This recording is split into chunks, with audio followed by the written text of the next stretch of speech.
नमस्कार दोस्तों, मैं हूं वंदना भारती और आप देख रहे हैं कमोडिटी इनसाइट्स। आज है 17 दिसंबर और खास क्या है, ये साल खत्म होने को है लेकिन सिल्वर की रैली खत्म होती ही नहीं दिख रही है। पहले हम लोग ये बात करते थे कि सिल्वर की जो कीमत है वो दुगनी ही हो गई 2025 में। अब यहाँ पे जो रिटर्न है ये 135% का है, तो अब ये कहने की नौबत आ रही है कि लगता है प्राइस यहाँ पे 1.5 गुना हो जाएगा एक साल के अंदर में। इतनी रैली कब आई थी? इतनी रैली आई थी 1979 में, जब $6 का जो सिल्वर था वो बढ़ के यहाँ पे $30 हो चुकी थी और उसके बाद हम लोगों ने शार्प फॉल आता हुआ देखा था। लेकिन इस साल ऐसा होता हुआ नहीं दिख रहा है। और जिस तरीके से पोजीशनिंग्स हैं, यहाँ पे लग रहा है कि प्राइसेस एक बारी 70 से 72 डॉलर तक आती हुई दिख सकती है। और प्राइसेस अभी भी यहाँ पे स्ट्रांग है, लेकिन एक मतलब यहाँ पे कंसर्न है कि अब डेरिवेटिव मार्केट में आपको वॉल्यूम कम होता हुआ दिख रहा है, तो ये कंसर्न है मार्केट के लिए।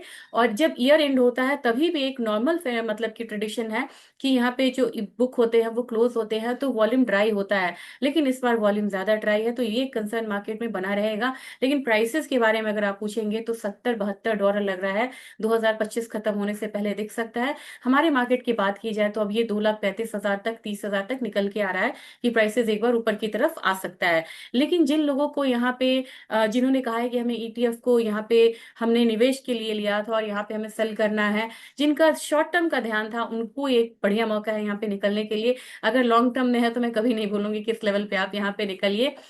फिजिकल बाइंग मैंने पिछले फ्राइडे को भी कहा था कि ये 6,000 रुपये कमाए हैं, कम से कम यहाँ पे भी आपको फिजिकल बाइंग करनी चाहिए। अभी फिलहाल मुझे नहीं लग रहा है कि इस हफ्ते यहाँ पे करेक्शन है। करेक्शन अब कहाँ तक आ सकता है, ये बहुत ज्यादा करेक्शन नहीं आएगा। 197 190 आप न्यू नॉर्मल हो गया, वहां पे जाके आप बाइंग कर सकते हैं। और एक चीज आपको मैं बता दूं चांदी के बारे में, कि फिजिकल मार्केट जो है एमसीएक्स के कंपैरिजन में डिस्काउंट पे है, तो वहां आप ले सकते हैं क्योंकि वहां पे भी खरीदारी रुकी हुई है। ये एक पॉजिटिव चीज है। इस हफ्ते आपको बैंक ऑफ जापान का एक इंटरेस्ट रेट की मीटिंग है और ये काफी अहम है।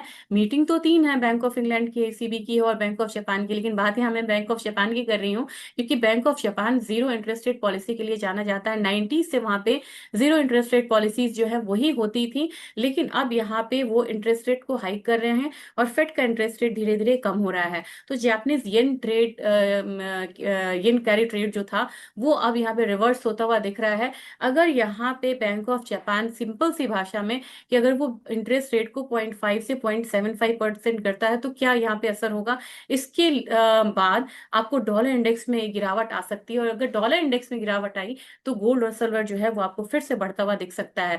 तो गोल्ड आपको वहां पे एक बारी, अगर बैंक ऑफ जापान ने इंटरेस्ट रेट बढ़ा दिया तो 4387 का जो हर्डल है उसको तोड़ती हुई नजर आएगी और हमारे बाजार में भी ये बढ़त आएगी। और साथ में अगर ये होता है तो सिल्वर में भी फिर आपको $70 का जो रास्ता है वो खुलता हुआ नजर आएगा। तो फिलहाल अब चलते हैं सीधा सीधा चार्ट्स की तरफ और वहीं पे बात करेंगे।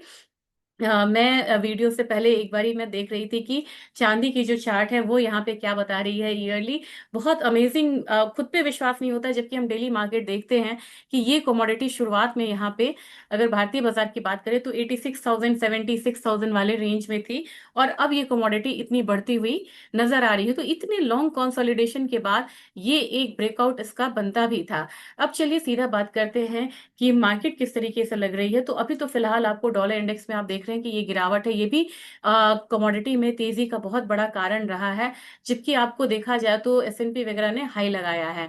अब गोल्ड से हम यहाँ पे शुरुआत करते हैं और लॉन्ग टर्म से हम आ जाते हैं ट्रेडिंग के, डे ट्रेडिंग के हिसाब से कि क्या रेंज है।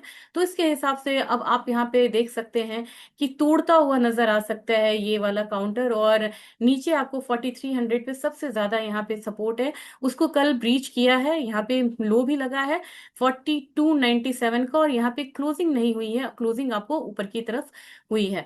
तो मेरे ख्याल से जब तक इसको 42,300 से ऊपर मेंटेन है तब तक तो आपको 4400 आने के चांसेस जो है वो बने हुए हैं।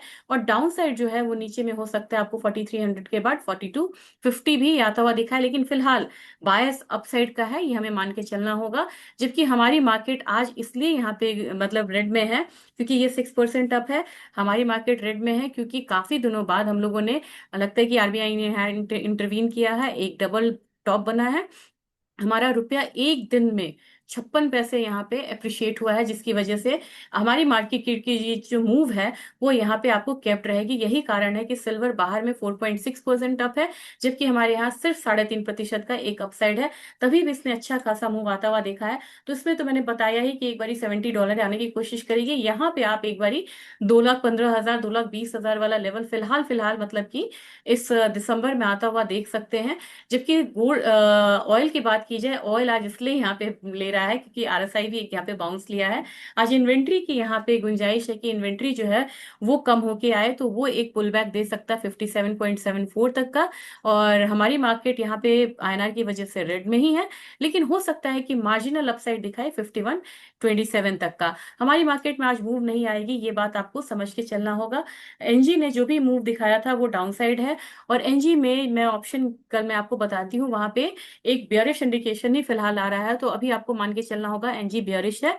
हमारे इसमें 357 का एक मूव तो दिखाया था, लेकिन 365 370 तक मुझे लग रहा है कि एक रेजिस्टेंस आएगा। जबकि जिंक की बात की जाए, जिंक इतने गिरावट के बाद एक अपसाइड ले रहा है, तो 308 तक आने की कोशिश करेगा। और इसका मेजर सपोर्ट अभी भी आपको 297 के करीब है। एल्यूमिनियम में आपको यहाँ पे आज एक बढ़त देखने को मिल सकती है, क्रूड का भी सपोर्ट रहेगा, तो 283 तक के लेवल्स जो है वो देखने को मिल सकते हैं। जबकि कॉपर में एक रेंज रह सकता है, अपसाइड जो है वो केप्ट रहेगा 1121 के करीब। बात स्पाइसेस काउंटर की मैं करूंगी, स्पाइसेस काउंटर मुझे भी स्ट्रांग लग रहा है। और यहाँ पे मुझे 16,700 तक का जो मूव है वो मुझे लग रहा है 16,700 से 17,000 का टर्मरिक में आता हुआ। और जीरा अब यहाँ से चलने की कोशिश करेगी। और आप लोगों के मतलब कमेंट्स आते हैं, और मैंने 2025 में 30,000 का कहा था कि जीरा एक बार ही आ सकता है, लेकिन 25,000 से वहां से वापसी हुई थी। मैं इस बात को मानती हूँ। और उस समय ही ट्रेड वॉर, टैरिफ वॉर का एक आया था, और वहां से हमारा एक्सपोर्ट जो है बाहर की कंट्रीज में वो आना बंद हो गया था। तो ये मैं मानती हूँ कि वहां से प्राइसेस ने लगातार एक डाउनसाइड मूव लिया था, बस ये बढ़ा था मेरी रिपोर्ट के बाद। और उसके बाद जो है लगातार हम लोगों ने डाउनसाइड आता हुआ देखा था। लेकिन अब मुझे लग रहा है कि जीरा धीरे धीरे यहाँ पे बढ़ती हुई ये कमोडिटी नजर आएगी। अभी मैं बहुत ज्यादा बुलिश नहीं हूँ, लेकिन जीरे में मुझे लग रहा है कि एक बार 23,000 तक का जो लेवल है वो आता हुआ हम इसमें देख सकते हैं। धनिया की बात की जाए, धनिया आज जितना भी स्पाइसेस काउंटर है एक मूव अपसाइड का दिखा सकता है। यहाँ पे 10,200 तक मुझे लग रहा है कि एक बार ही आ सकता है जिसका रेजिस्टेंस है। जबकि कार्डमम 2,700 तक आ सकता है।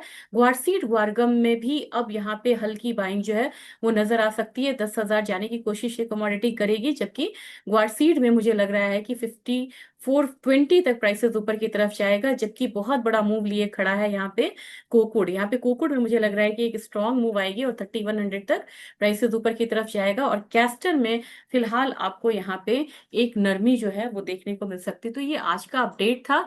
और स्पाइसेस में आप एग्री काउंटर में एक अच्छा बाइंग जो है वो आता हुआ यहाँ पे फिलहाल देख सकते हैं। और ये आज का अपडेट था। अगर आपको अच्छा लगे तो आप इसे शेयर जरूर करिएगा, ताकि इस चैनल की रीच बढ़े। Thank you.